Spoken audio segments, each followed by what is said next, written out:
Quando a solidão bate à porta, a depressão, o abandono nos fazem companhia. Os amigos nos traem, não se há mais força para prosseguir. Uma palavra pode mudar tudo. Uma palavra pode mudar tudo, pois as boas palavras fortalecem até os ossos. Momento de reflexão com o apóstolo Agenor Duque. A pior coisa que pode existir para um pastor, por isso que eu pedi para os meus pastores, para os obreiros, os encontristas, os jovens, os membros da igreja, e você que é um pastor de outro ministério, presta atenção. Eu passei essa madrugada orando. A pior coisa que tem é alguém se acostumar com a presença de Deus, se acostumar a ir à igreja, se acostumar a servir a Deus. Quando você... Eu vou tentar trazer uma analogia. Imagine um casamento que cai na rotina. Imagine alguém que vai trabalhar e fala: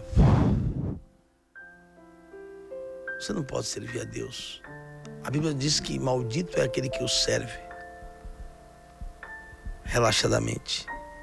E eu vou lhe citar algo muito poderoso hoje, que talvez você fale: eu não tenho cometido pecado, eu não estou em adultério, eu não roubo, eu até sou dizimista. Eu vou começar do livro de Levítico. Eu não gosto quando alguém fala Velho Testamento, porque a Bíblia é uma só. Quem dividiu a Bíblia entre Velho e Novo Testamento foi a Igreja Católica, para separar cristão de judeus. Haja visto que Hitler usou a Bíblia, né, como uma ferramenta para torturar e matar 6 milhões de judeus, dizendo que foi esse que matou o nosso Salvador. E eu não vou falar isso. Nós temos que dar graças a Deus. Vou falar uma coisa, vai ofender alguém. Nós que somos os cristãos, e Gálatas diz isso, 29, que somos herdeiros da promessa de Abraão por Cristo. E ainda bem que Jesus veio para os seus e eles não receberam, porque a Bíblia diz: ele veio para os seus. Quem é os seus? Os judeus. E eles não receberam. Então nós somos enxertados na graça. E porque eles não receberam, todos nós que o recebemos, tivemos o direito de sermos feitos filhos de Deus. O povo judeu não representa 1% da humanidade, 7,7 milhões. Então eu não acredito que Deus entregou tudo isso só para menos de 1% da humanidade. Então quando Deus fala Israel, Deus fala todo aquele que obedece com seriedade e temor toda a palavra. E o interessante é que a Bíblia vai falar em Êxodo, né? Capítulo 28, por favor, verso 1. Depois, vamos lá, amigão. Depois tu farás chegar a ti teu irmão Arão e os seus filhos com ele no meio dos filhos de Israel. E Deus agora vai citar para que me administrem o ofício do sacerdócio. A verdade é que Arão foi o primeiro sumo, Gadol Cohen, meu sumo sacerdote. E os seus filhos, Nadab, Abiú, Eleazar e Itamar. Faz as vestes, ok?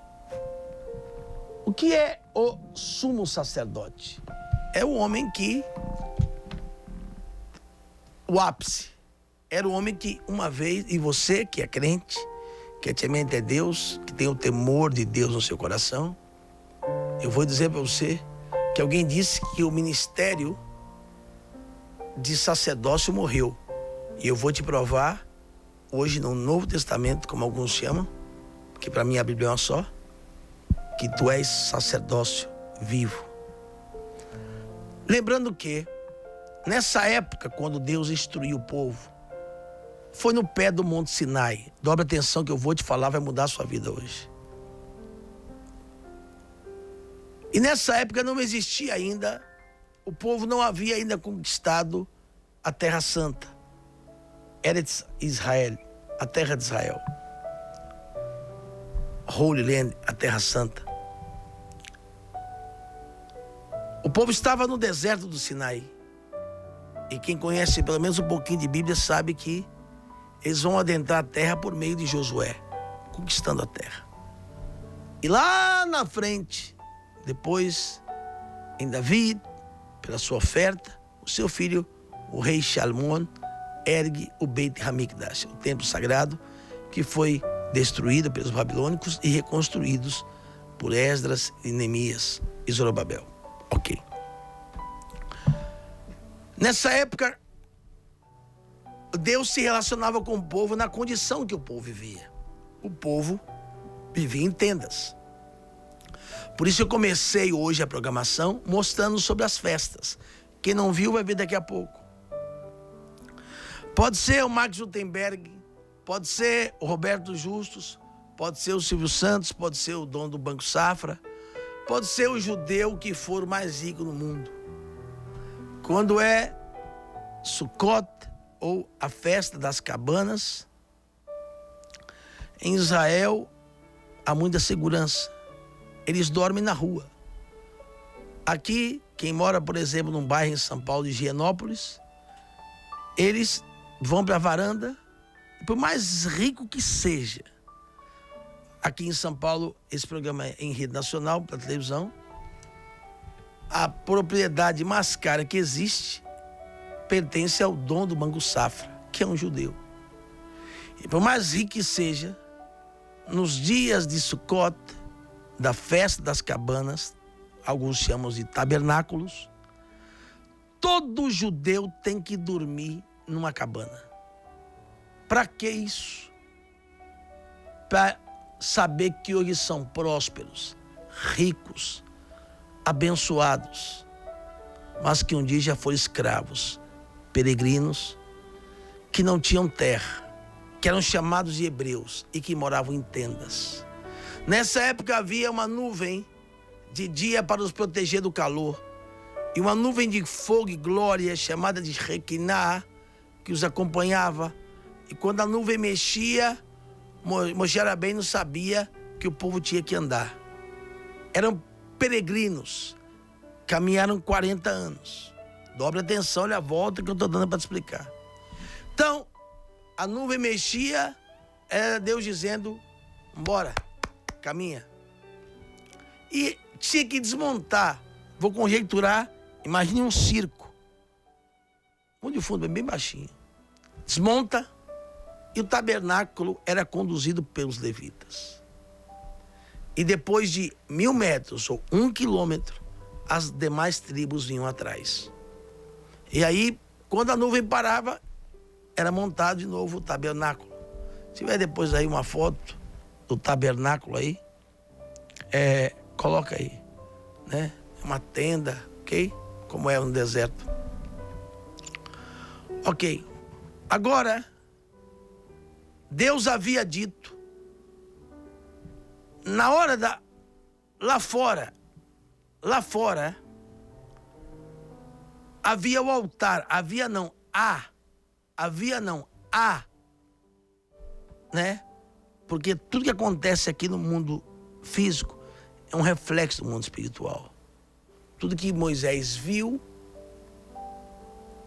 na visão, obrigado, isso, exatamente. Então, antes dele entrar lá dentro, havia o altar. Isso aí é no pé do Sinai, obrigado, produção. E lá dentro, depois que ele apresentava o sacrifício, como veja se a Bíblia não é uma tipologia. Depois do sacrifício, o véu do santuário se rasgou. Vamos mais uma vez só. O sacerdote só podia entrar lá dentro com incenso para uma vez por ano, que é na festa da expiação. Mas primeiro ele apresentava o sacrifício. É a tipologia de Cristo, que vai nos dar acesso a Deus, a qual o homem tinha sido separado pelo pecado de Adão. Claro que a mensagem que vos trago não é para qualquer cabeça. Mas através de Cristo tivemos acesso e o véu do santuário se rasgou.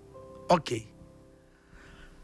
A Bíblia nos fala agora, para ser rápido, vou entrar com um amigo aqui para trazer um testemunho, aonde eu quero concluir. Levítico capítulo 10.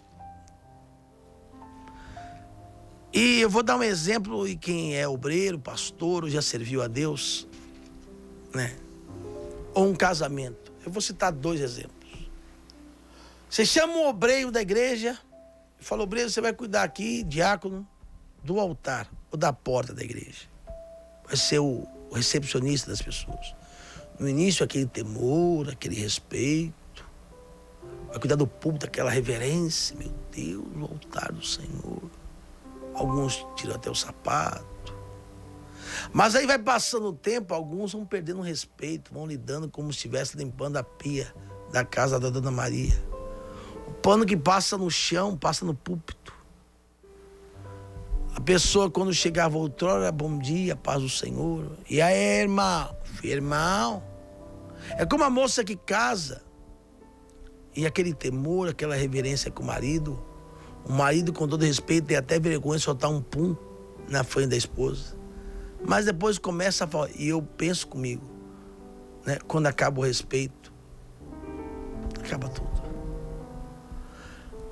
Nadab e Abiú, dos 4, Deus escolheu 2. Falou: Arão, você vai me servir e os teus filhos vão entrar lá dentro para te ajudar no serviço.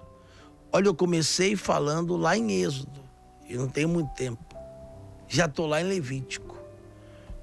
E agora a Bíblia vai falar no capítulo 10, no verso 1, isso é muito pesado. E os filhos de Arão, que é Arão, Nadab e Abiú, tomaram cada um o seu incensário e puseram neles fogo. E puseram incenso sobre ele. Aí vai ficar pesado, tá? E trouxeram fogo estranho perante a face do Senhor. O qual, deixa eu frisar isso aqui, porque isso aqui é pesado. Isso aqui é muito, muito, muito, muito pesado. Mas após não estava tão bonitinho, não estava tudo certinho, com roupa bonita, gravata de pastor, roupa de sacerdote. Tem muito fogo estranho em nosso meio. Eles trouxeram, sim, é o dia da expiação. Eles trouxeram o que eles acharam que deveria trazer. Eles trouxeram um fogo e Deus chama de estranho perante a face do Senhor. Olha só o texto. Eu não estou lendo aqui Zíbia Gaspareto, não estou lendo aqui Allan Kardec, eu estou na palavra. E ainda que você não concorde, lá é a palavra de Deus. O qual o Senhor não ordenara. E o que tem de gente, pastor, obreiro, membro, que fala: Deus falou, mas eu vou fazer assado. Eu peguei um voto, era para fazer assim, mas eu vou fazer do meu jeito. Todas as vezes que Deus falar uma coisa, através da vida de um profeta, ou Deus estiver falando com você, e você achar que é o homem, do jeito que você foi, você volta. O Senhor chamava o moço Samuel, ele achava que era Eli. Samuel, Samuel. Ele ia lá, fala Eli. Ele ia falar: vai deitar, eu não te chamei. Do jeito que você vem, você volta. E o Senhor insistia: Samuel, Samuel. Ele ia deitar. Fala Eli, vai deitar. Na terceira vez, ele falou: deve ser o Senhor que está te chamando. Samuel perguntou: se é ele, por que não fala? Porque Deus não dá viagem perdida. Para ele falar, você tem que falar a senha. Fala, porque o teu servo ouve. Eu sei que eu estou disposto a fazer o que o Senhor quer. Deita. E se ele te chamar de novo, você ouvir a voz, diz a senha. Fala, que eu estou disposto a ouvir a sua voz. Fala que o teu servo ouve. Ana orou 25 anos, Deus nunca atendeu ela, porque ela se preocupava com ela. Quem determina o tempo da espera é você e eu. Quanto mais inflexível e duro somos, pior é para nós. Nadab e Abiú falou é o seguinte, vou fazer do meu jeito. Um exemplo, uma campanha como essa. Nós falamos, você nunca foi, nunca será obrigado a fazer um voto. Nunca. Mas nós propusemos que a pessoa apresentasse a Deus, no mínimo, um salário mínimo. Aí eu vou fazer do meu jeito. É para Deus, já estou acostumado mesmo. Você vê quando a pessoa começa, ela pega o envelope, ela ora. Nós estamos orando todo dia, meia-noite aqui na rádio, orando de manhã, lendo um salmo, vou ler o salmo daqui. A pessoa leva a sério. A pior coisa que existe para um pastor, para um crente, é de se acostumar. Então a Bíblia diz assim, para finalizar. Eles fizeram, mas do jeito que eles quiseram. Do jeito que deu, porque existia, para cortar, a medida, a porção certa, em que se colocava de incenso, de mirra, de aloés. Vem aqui no copo de água aqui, ó. Quer saber? Eu vou pôr isso aqui desse jeito aqui mesmo. Vou pegar esse resto aqui mesmo. Eu falei que ia fazer um voto de R$1.000. Vou botar R$70 aqui mesmo. Vou fazer aqui do meu jeito mesmo. Eu vou fazer o que eu acho que eu tenho que fazer. É viagem perdida. É melhor não fazer. Então a Bíblia diz assim: fizeram, mas do jeito que eles não quiseram. E a Bíblia diz que aquele fogo foi estranho. Olha o que aconteceu. O 2, Holy Spirit. Então saiu fogo diante do Senhor e os consumiu e morreram perante o Senhor. Eles entraram ali para receber uma resposta, para fazer expiação. Só que entraram da maneira em que acharam que deveria entrar. Fizeram da maneira que acharam que deveria fazer. Então Deus matou Nadab e Abiú. Falou é o seguinte: fala para o seu irmão que eu vou matar os filhos dele, porque eles entram aqui a hora que eles querem. Primeira coisa, você deve entrar uma vez por ano. E segundo, é para fazer do jeito que tem que se fazer, não da maneira que eles acham. E há um costume sefaradi entre aqueles que são do Oriente Médio, Ashkenazi, quem é da Europa, dentre eles Albert Einstein, judeu Ashkenazi, e nesses dias chorarem e orarem e trazer a lembrança por alguém que estava erroneamente no dia da expiação. Observe bem, diferente do Réveillon brasileiro, que é um calendário gregoriano, se o Ale puder colocar mais 5 minutos da sua atenção. A diferença do calendário gregoriano, né?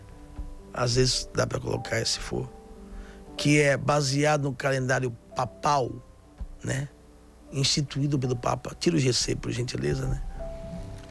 O calendário gregoriano é um calendário que teve a sua origem na Europa, no século XV, promulgado pelo Papa Gregório XIII, em 1502 até 1585. Em 24 de fevereiro do ano de 1582, a substituição do calendário juliano, que é primo.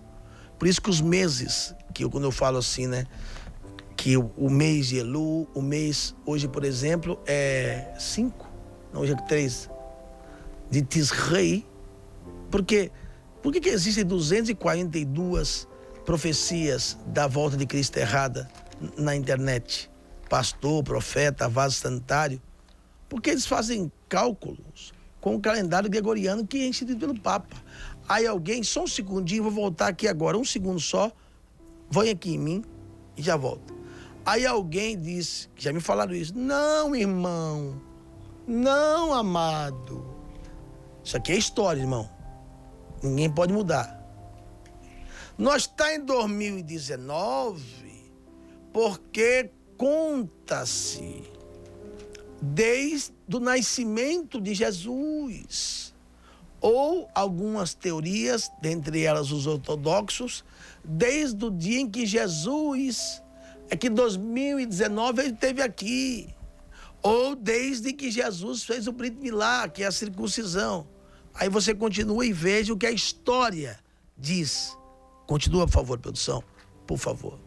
Tira o GC, por favor. A substituição do calendário juliano, por isso o mês de julho, por conta de Júlio César, o líder romano.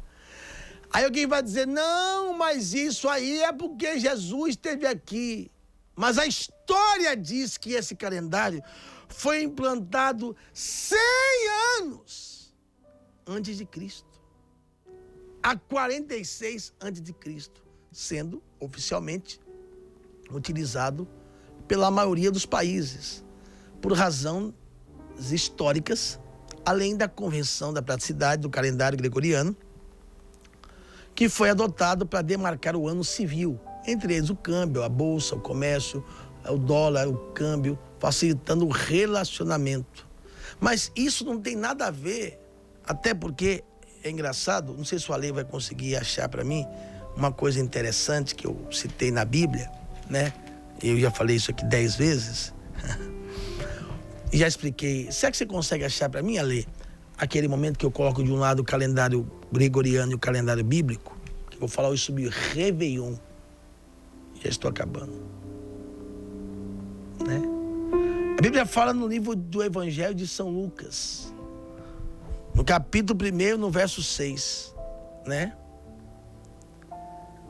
Lembrando que nessa época o calendário gregoriano não existia ainda. Então no 6º mês, que é o mês de Elul, que é o mês de setembro, ou o mês de agosto, foi o anjo Gabriel enviado por Deus à cidade da Galileia, chamada de Nazaré, a uma virgem desposada, você sabe que é Maria, ok.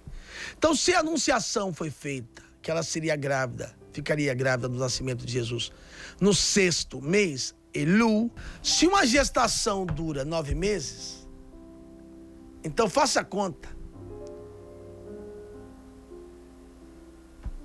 Ou Jesus nasceu em junho ou em maio. Aí vem a Igreja Católica e apresenta para você que Jesus nasceu dia 25 de dezembro. E a maioria dos evangélicos nunca prestou atenção nisso. Aí veio pregar sobre Yom Kippur. Isso é loucura. E pior que tem uns que ainda põem a árvore de Natal. E tem uns que ainda põem o Nicolau, que é um santo católico. O que é que tem isso com a Bíblia? Nada. Paganismo, idolatria. Mas todo mundo faz. É assim que começa. Todo mundo bebe. Todo mundo prostitui. É assim que começa. É assim. Todo mundo faz. Eu não sou todo mundo, eu sou luz. E quem é de Deus não anda nas trevas. Diferente do calendário também chinês, que tem por sua base, né, a guerra, os seus conquistadores. O calendário bíblico, ele foi criado a criação do mundo, já expliquei, foi dia 25 de Elul, dia também que comemora-se a reconstrução do templo dos muros de Jerusalém. Aí alguém me diz, por que o mundo foi criado em 25 de Elul, mas se comemora a cabeça do ano 6 dias depois? Rosh Hashanah, que foi domingo agora. Porque de toda a criação das águas, do mar, se você tiver aquelas imagens bonitas que você escolhe, as aves, os animais, a terra, as plantas, de toda a criação, a sublime, a primax, de toda ela, de toda a criação divina, as estrelas, os astros, o sol, que foi criado no 4º dia, a lua, os peixes. O único ser que se assemelha a Deus, que tem a capacidade de raciocinar, de decidir o rumo, o destino, a vida, o que quer, o que não quer, traçar seus passos, decidir se quer ou se não quer, até mesmo fazer o mal, é o homem. Então, no dia 25, de toda a criação, de toda a belíssima, linda, isso, pode deixar, de toda a beleza, de toda a criação, não se celebra a criação da terra. Rosh Hashanah, o dia em que Deus fez o homem. Ok, obrigado, produção. Então, Se todo ser humano já foi julgado, estou acabando agora, prepara para mim que eu vou finalizar agora com o Silvio, porque talvez a minha fala não é muito boa. O Silvio explica.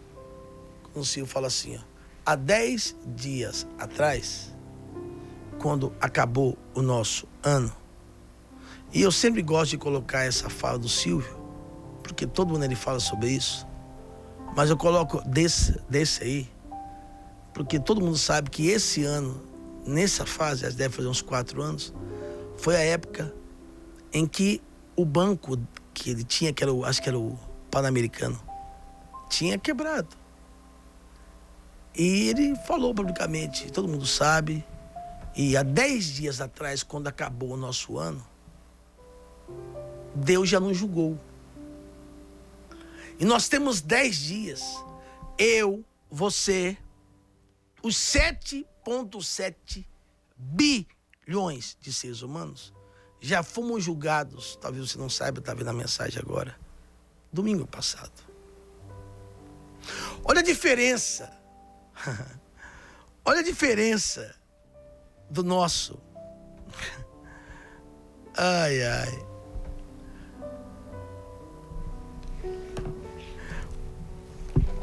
O Réveillon bíblico tem família, santidade, temor, jejum, consagração, reflexão e expiação. Ao nosso.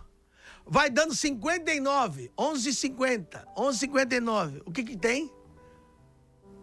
As biqueiras não dá conta para vender pedra, cá, cocaína. É um índice de cachaça, de bebida, é carro batendo, gente na estrada correndo para casa da sogra, da tia, da avó. Prostituição, motel cheio, é gente na praia arriando oferenda para Iemanjá, para entidade, para macumba, para destruir a vida dos outros. Olha a diferença. É ninguém se preocupando com espiritualidade, o cara quer beber até cair, até o cachorro lamber a boca dele. E repito para você que chegou atrasado, que eu estou finalizando. Alguém me questionou, isso é coisa, mas olha só, eu falei no começo, né? Do programa, por favor. Desculpa, perdão. No capítulo 23, as ordenâncias do Senhor sobre as festas sagradas. E eu fico às vezes triste, falei no começo, as festas solenes, sagradas ao Senhor. Páscoa, todo ano se comemora a Páscoa. Aí vem crente, às vezes fala assim, nossa, e até pastores, eu nunca ouvi falar sobre essa festa Yom Kippur, dia da expiação, é porque não é Bíblia. E aí tem uns que falam, já li 10 vezes, mas a Bíblia não manda ler, manda examinar. Continua aqui. A outra festa sagrada, ele fala, é Pentecostes, que foi o dia da entrega da Torá, que para nós é o dia do batismo com o Espírito Santo. Aí aqui tá aqui, ó, é que tu não lê, ou se lê, não examina. Aí daqui, ó, o dia da expiação, tabernáculos, ou a festa das cabanas, e daqui, ó, Hanukkah, a festa das lâmpadas. São as festas, e Purim, as festas sagradas que Deus ordenou. Então, olha só, eu vou falar só mais uma coisa, a última, eu prometo. É engraçado que alguém vai... Duas coisas que eu acho muito interessante, que eu vou falar com um amigo aqui, que vai contar um testemunho maravilhoso. Eu acho muito interessante, porque todos sabem que Paulo morreu em Roma, né? Então, quando Paulo estava indo, ele podia falar assim, já estou indo morrer mesmo, já estou nesse navio aqui, é necessário que eu vá para Roma, eu vou... E ele guardou no capítulo 27, ele propôs, e passado o dia do jejum, e por esse jejum, Deus salvou a todos do barco. Todas aquelas vidas foram salvas. E é interessante que o apóstolo São Paulo fala na primeira carta aos Coríntios, que eram os pagãos, ou os gentios, no capítulo 5, né?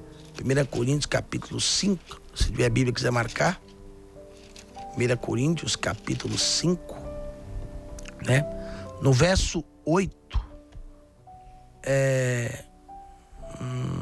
1 Coríntios 5, verso 8, não, acho que é a segunda, deixa eu ver aqui se não é a segunda, eu marquei aqui, cansaço, peço perdão. Paulo orienta dizendo, não abandoneis, não deixeis de lado, seguir, obedecer, isso, Paulo diz, não deixemos as festas sagradas. Paulo orienta, essas que eu acabei de falar. É uma santa convocação. Quem está livre do jejum? 3 câmeras agora. Quem está livre? A pessoa que toma remédio controlado, a mulher que está amamentando, a criança de 13 anos para baixo. Até porque o texto diz, nesse dia afligireis a vossa alma. Não adianta só levar comida para pobre, ou só dar oferta, ou não adianta só jejuar. Tem que ser como Deus falou. 24 horas, um dia sagrado para Deus. Até porque se você for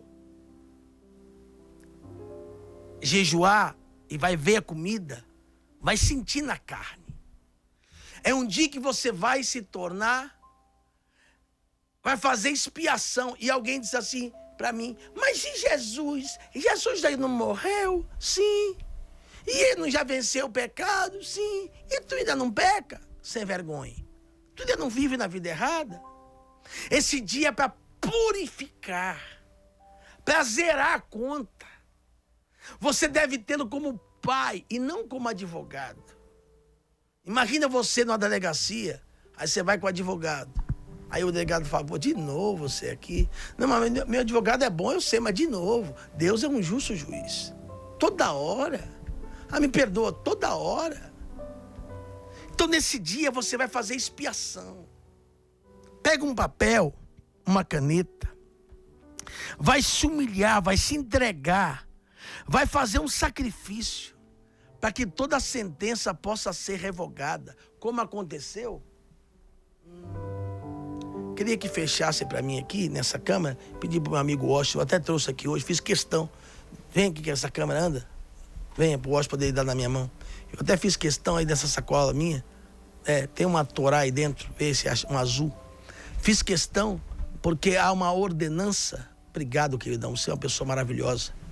Há uma ordenança bíblica, né? Aqui está a Torá em português. Há uma ordenança que nesse dia, que para mim a Bíblia é uma só, que nesse dia, né? As pessoas perguntam, por que escreve de lá para cá?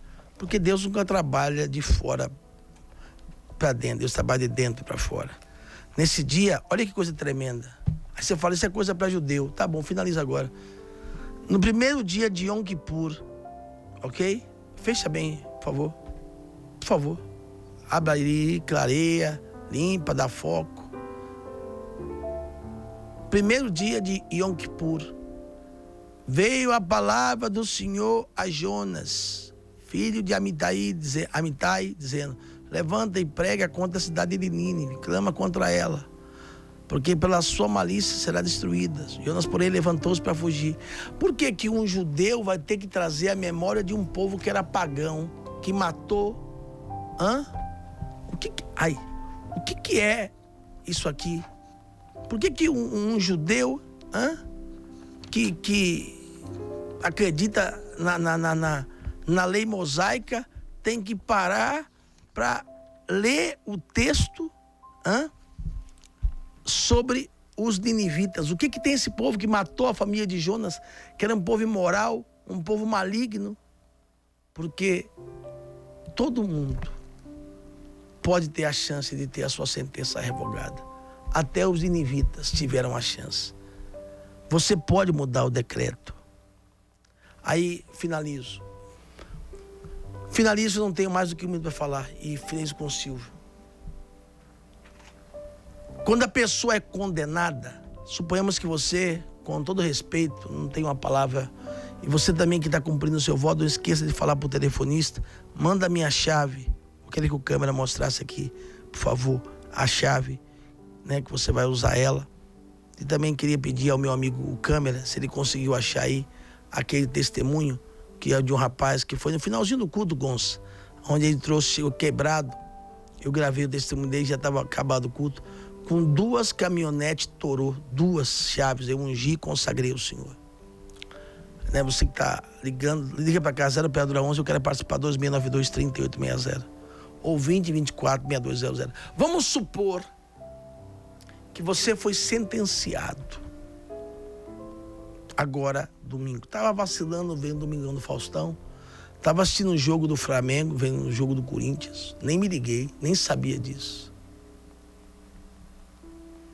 É como uma audiência em que você foi convocado e faltou. Então Deus lhe dá uma chance. Para você que é perverso. Para você, me perdoe a minha fala, que deixou a chance, que vacilou. Para você que teve desde o dia 1º de setembro, que é 1º de Elul, que são 40 dias, para se arrepender, para fazer chuvar, para se humilhar, e deixou passar. Esses 10 dias, e o dia de Yom Kippur é o dia mais especial do ano. Oh, glória! Porque o livro está aberto. Se tiver a música do Jô, o livro se abrirá.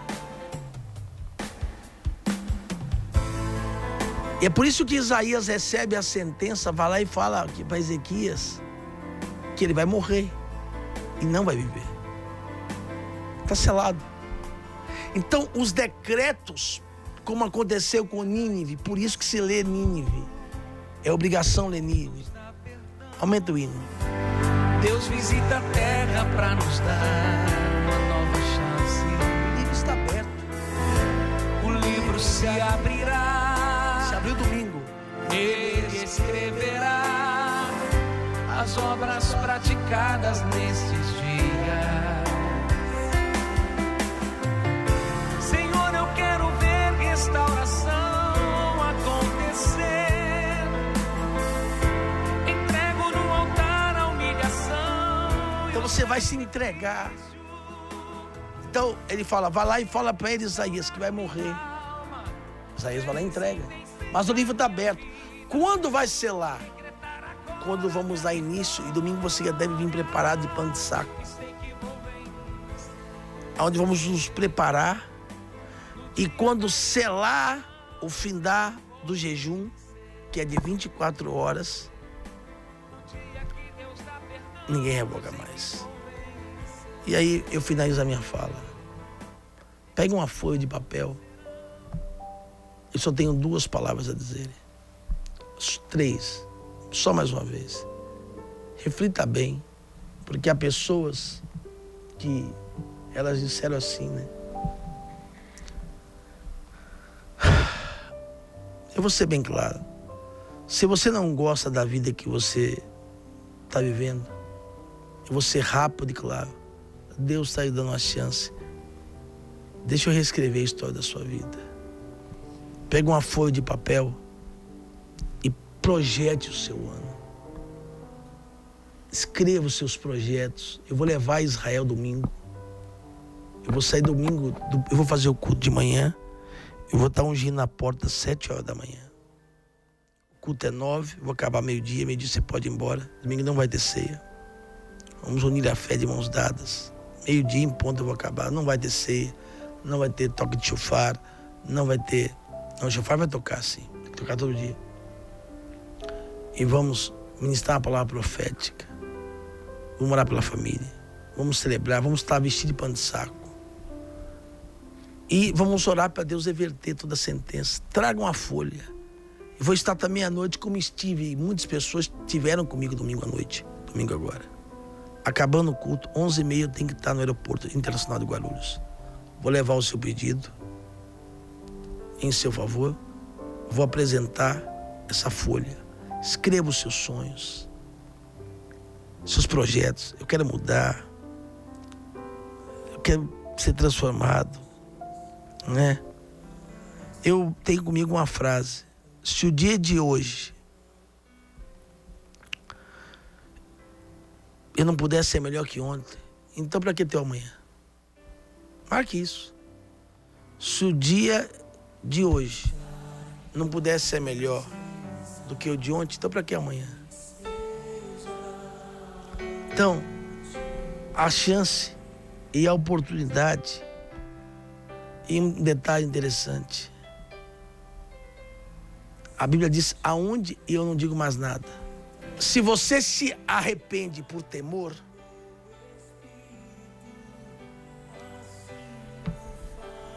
mas se você se arrepende por amor, Deus converte todo decreto negativo em bênção. Como assim? A Bíblia diz, aonde abundou o pecado, superabundou a graça de Deus. Para que se toca o chofar? Para a sua alma despertar, para você acordar. Ele virá no soar. A palavra no grego é traduzida trombeta, e no hebraico, e na Torá, e na Bíblia está escrito chofar. Ele virá no toque da última. Então quer dizer que todo ano se toca o chofar. E Deus está despertando você agora. E fico até feliz porque muitas pessoas agora estão despertando. Então você deve se arrepender, fazer o seu sacrifício, né? E se entregar. Vou colocar a fala do Silvio, quando ele fala exatamente, guardando minha última fala, Yom Kippur, e desde domingo o livro está aberto. E nós já fomos julgados. Quem vai ficar pobre, quem vai adoecer, quem vai morrer, a alma do perverso. Eu não estou falando simplesmente da salvação, mas principalmente dela. Porque às vezes você já deve ter ido numa igreja que o pastor falou assim, ó, você que está afastado, você que não tem mais a certeza da salvação, vem aqui na frente. Se a pessoa não tem a certeza mais da salvação, então é porque ela sabe que o nome dela não está mais no livro da vida. Então você vai se voltar para Deus, vai se arrepender, vai fazer tzedakah, que não é esmola, é oferta de justiça. Você vai entregar um sacrifício para Deus de R$1.000 ou mais. Você não é obrigado a fazer isso. Mas também, se esses R$1.000 mudam a sua vida, usa para você. É a sua vida. É o que vai decidir. É como um relógio que eu expliquei ontem.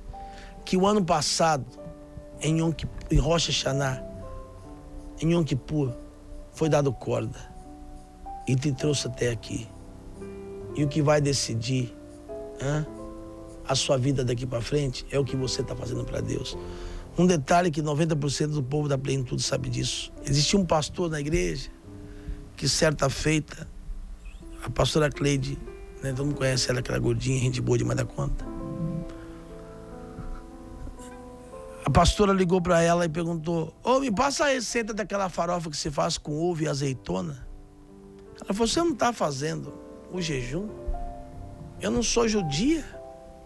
Mas a Bíblia não fala de judeu, fala tanto para o natural, que aí sim é o judeu, como o estrangeiro. Todos, a terra, todo mundo. E aquele ano Deus riscou eles do ministério. E foi uma perda muito grande. Brinque comigo, brinque com a Ingrid, brinque com qualquer pessoa. Só não brinque com as coisas de Deus. Esses dias são os dias terríveis. Qual é a sua religião? Não faz mal. Qualquer que seja a sua religião, existe só um Deus. Você acredita em Deus. Então só existe um Deus. Não importa qual a religião que você professa. Amanhã, por esta hora, eu estarei fazendo o meu jejum. A partir de amanhã, no crepúsculo, no entardecer de amanhã, vocês sabem que eu sou judeu, e amanhã eu faço questão de amanhã ter a minha aliança com Deus. Amanhã eu começo o meu jejum a partir das 6 horas da tarde e termino o meu jejum só na segunda-feira. É um jejum completo de água e de comida. E por que é que nós, judeus, fazemos este jejum? Quando termina o nosso ano há 10 dias atrás, Deus nos dá a incumbência de nós fazermos uma reflexão, de nós verificarmos o que é que nós fizemos no ano que terminou.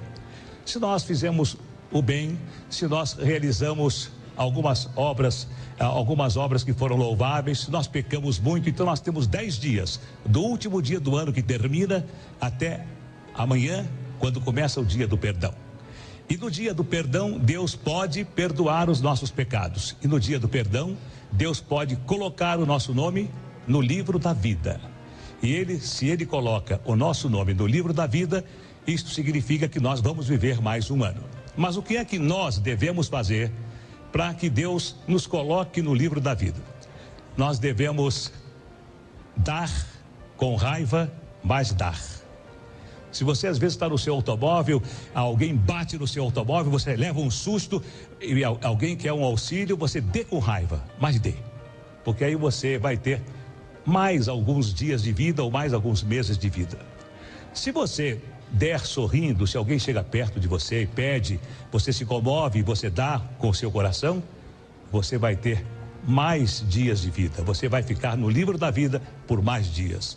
Quando você dá, dê com a mão direita, mas não espere receber nada com a mão esquerda. Dê com a mão direita, mas não espere receber nada com a mão esquerda.